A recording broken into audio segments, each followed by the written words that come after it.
Two men who changed the world, yet one of them never wrote a single word. How is that possible? Let's talk about Socrates and Plato, and find out why their ideas from over 2,000 years ago still shape our lives today. Imagine walking through ancient Athens. You'd likely bump into Socrates, a man who looked pretty ordinary but had a mind like no other. He lived a simple life, not caring for money or fancy things. What did he care about? Asking questions.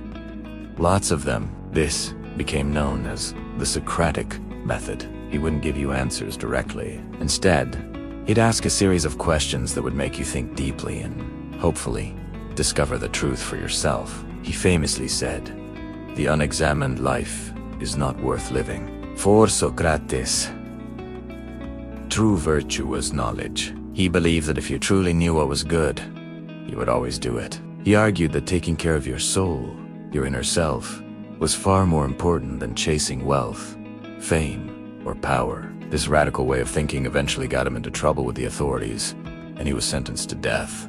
But he faced his end calmly, dying for the very principles he lived by.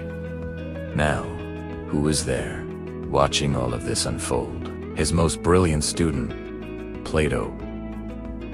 Devastated by his teacher's death, Plato dedicated his life to preserving and expanding on Socrates' ideas. He founded a school called the Academy, which was basically the world's first university. Unlike Socrates, Plato wrote a lot. His most famous idea is the theory of forms.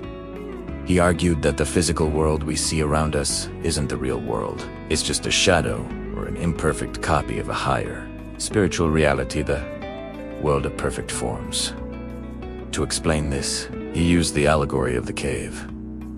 Picture people chained in a cave, facing a wall. All they've ever seen are shadows cast on that wall, and they believe those shadows are reality. If one person were to escape and see the real world outside, they'd realize the truth. But if they went back to tell the others, would they be believed? Plato thought most of us are like those prisoners, living in a world of illusion. He believed that only philosophers, who have struggled to see the true forms, are fit to lead. This led to his idea of the philosopher king, a ruler who governs not with power, but with wisdom and justice. From Socrates' relentless questioning of ourselves, to Plato's vision of a higher reality, their influence is everywhere. They laid the groundwork for Western thought, shaping our modern ideas about ethics, politics, education, and the very nature of truth. The conversations they started in ancient Athens are still going on today, right here